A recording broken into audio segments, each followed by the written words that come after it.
Let's get into it, let's kick off the show. It's about to go down with Ronan the Ghost. We watching the game, you already know. Forever I'm repping the red and the gold. Yeah, yeah, yeah.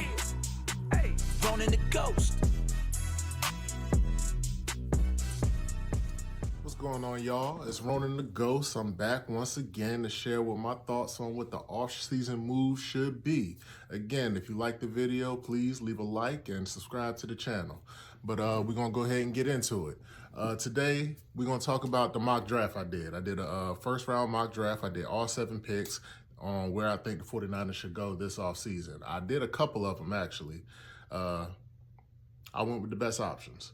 So, round 1, I had us taking Kelvin Banks Jr. The dude is a beast, okay? He's 6'4", 320 pounds. He pulls often. He runs lead on screens. And their offense uses a lot of pre-snap motion, just like Kyle Shanahan. You know, he kind of fits right in. And 6'4", 320, he has the same body style as someone else. You know, I don't like to compare people too often, but go look at the tape. They look very similar. His offensive grade was an 86 this year. That's up from last year, which was a 75, which still isn't bad. You know, he played 930 snaps this year, 980 last year. He's got plenty of playing time. He's seen a lot within the college game. He's seen some pass rushers, especially going from the Big 12 to the SEC. So he's seen some competition. He went up against that Ohio State defensive line, which is pretty decent. I don't think it's as great as everyone says, but it's pretty good. It's pretty good. Yeah, that's our first round pick. After that, we go with round 2, Cam Scatterbo. I know. We don't need a running back that early. I know. This is a dream pick. Cam Scatterbo, man, he would just fit in. He would fit like a glove in this offense. And he doesn't even have to stay at running back. I'd like him to train at fullback, cross-train, and he can be Kyle Juszczyk's replacement. I think that's an amazing idea right there. He's 5'11", 215 pounds. His grade for 2024 was a 93.2 as a running back. He even had a passing grade of 79.5. That means he's picking up the blitz. That means he can run the routes. It's a no-brainer. It's a no-brainer, and he's not going to be there in the 3rd round. Highly doubt it. He's played snaps all over the offense. They've had him at QB, 12 snaps. Of course, it was for the Wildcat. He's not throwing at anybody out there. But he's played 12 snaps at QB. He's played 628 snaps in the backfield, 22 in the slot, 31 out wide. He's played kick coverage. He's played kick return. He's extremely versatile, and I think he fits right into this offense. If you look at his previous grades, 2023, he was graded at a 76. 2022, 91. 2021, 91. Extremely consistent. I don't believe he's had a lot of injuries. I don't recall seeing a lot of injuries in his career. I think he fits right in. He would be a great fit. But again, it's a dream. We have so many needs on this team. But if possible, if we can still get the proper talent for that offensive line that we need work on, then I think we should absolutely slide him in there. 3rd round, pick 75. Harold Fannin Jr. out of Bowling Green. My goodness, this dude, 6'4", 230. His grade as a tight end in college, 96.3. If this man slides all the way to the 3rd round and we have an opportunity to pair him with George Kittle, why not? Why not? We can tear up the middle of the field, which is where Brock likes to throw it to anyway. He loves throwing it over the middle. That's Kyle's offense. It's throwing it between the hashes, not outside the hashes. Everyone always wants us to go after these top-end speed wide receivers, but that's not really the offense that they're in. And I have my opinions about those fast wide receivers anyway. Most of them, their hands are terrible. They're terrible. But moving on. As I said, he's a great move, tight end, great hands, great after the catch. He fits right in. He fits right in. We have 2 3rd-round picks this year. So with our second 3rd-round pick, I said we go with C.J. West, Indiana. If anybody watched Indiana football, C.J. West was the defensive line, okay? He was the defensive line. This man saw double teams, sometimes triple teams. I saw triple teams on this man. It is insane how bad they had, how much he disrupted the offense. He was a disruptor. And that's what we need. We need a disruptor and we need a run stopper. You know, 6'2", 317 pounds. He's kind of built in that same mold of defensive tackles we had in the past. His grade as a defender was an 83.9, but his grade in run defense was an 88. And you know, that was our weakness on the D-line. It was the run defense. In the middle, they gashed us. We were gashed up the middle on the run. So I think that's definitely where we should go. I did another mock draft at one point, and I had J.J. Peggs here, Ole Miss, 6'2", 325 pounds. This dude was also massive, you know, and it's, I mean, honestly, it's the same thing. He's a run stopper. He clogs up the middle. He forces you to use double teams on him. So I think definitely, either way would be fine, but we need to fix that run defense. But CJ West, that's my dude. I like that dude. Round 4, we went with Chase Lunt. I believe that's how you say his name. Chase Lunt, UConn. 6'8", 305 pounds. Now, you talk about a tackle? That dude is a tackle. 6'8", 305 pounds. I was watching this tape. The weakness is he kind of stands up straight way too often. You know, the footwork isn't all the way there. So I'm not sure where he would fit best. But at 6'8", 305 pounds, why not throw him out there at right tackle and let him compete with Mekovitz for that right tackle spot? He's huge. It's hard enough to get around him because of his size. He's huge. His arms are super long. But yeah, that's where I went with that. His total offense grade was an 87. Pass blocking was 77. Run blocking was an 86, surprisingly. He's better in the run. Possibly he could slot in there at left guard. That would even be a good spot. I know they like to have shorter guards sometimes, you know, and Brock Purdy, he's only about 6'1". It might be hard to get over his own offensive lineman's head. So we'll see. I don't know. But I think that would be a definite possibility. I think he would slot in well with the offense.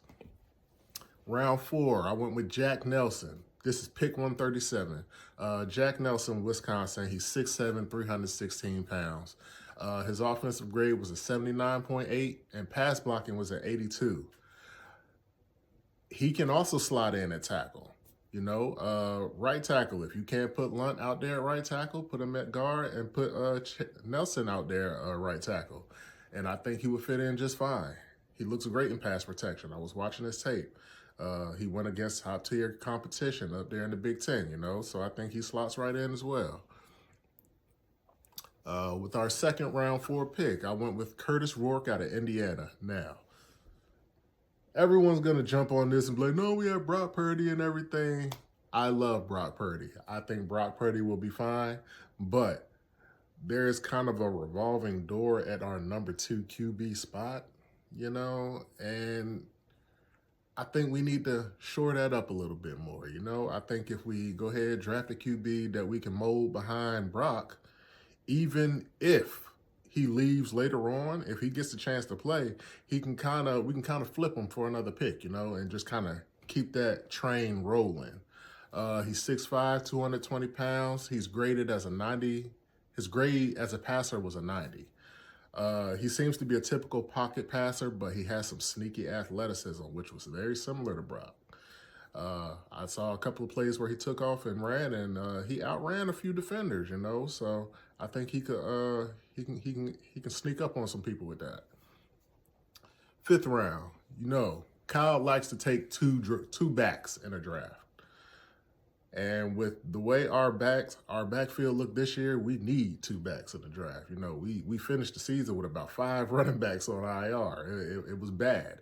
And then we're going to lose at least 2 of them to free agency. So I think it's time to retool that area. I had Bashaw Tutin out of Virginia Tech. Now this here, I'm a Hokie. I'm a Virginia Tech fan. So I've seen how he plays. he slots right into this offense. They run zone scheme out there, outside zone scheme at Virginia Tech. That's what he's been running. He's 5'11", 209 pounds. His offensive grade was a 77, but his run grade was an 80.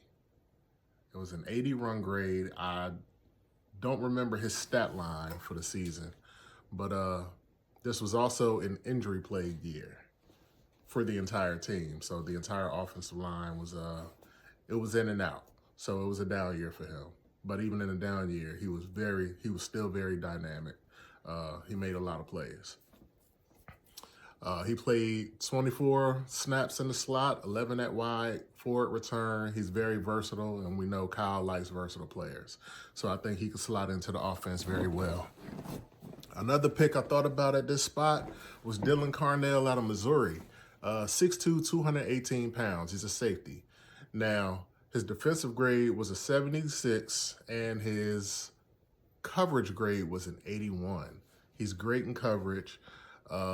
Also, very versatile. He's played 333 snaps at slot corner, 133 snaps at box safety, 81 at free safety, 59 snaps on special teams. So he can contribute on special teams, and the most of the plays he's had were at slot corner, which is a spot where we kind of have a revolving door right now. So I think even if we can get him at this spot, that would be a great pick. 6th round, I had Jared Wilson, center, out of Georgia, I believe. He went to Georgia. 6'3", 310 pounds. He had an offensive grade of 79, a pass blocking grade of 84.9, run blocking grade of 76. I think that is definitely a step up from Jake Brendel. I'm sorry.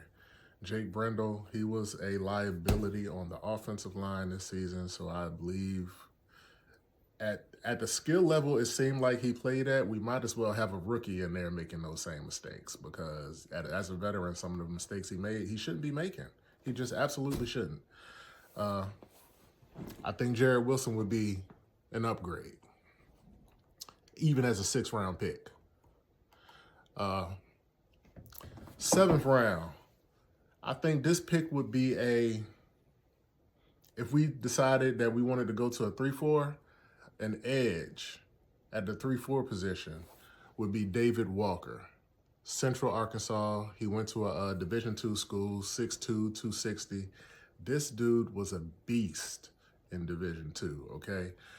His defensive grade is a 94 for this season. It was an 88 last season. It was a 92 the year before. Many people thought he would have went to the NFL last year, and he still would have been one of the top guys on the board. The only reason he's at this spot in the 7th round is people don't know how he's going to look against a step up in competition because he was Division II. But he was invited to the Senior Bowl. So that's going to definitely play a factor, because if he goes out there and dominates at the Senior Bowl the same way he dominated in college, he's not going to be there in the 7th round. He's likely going in the 1st. So that's a pick that's up in the air.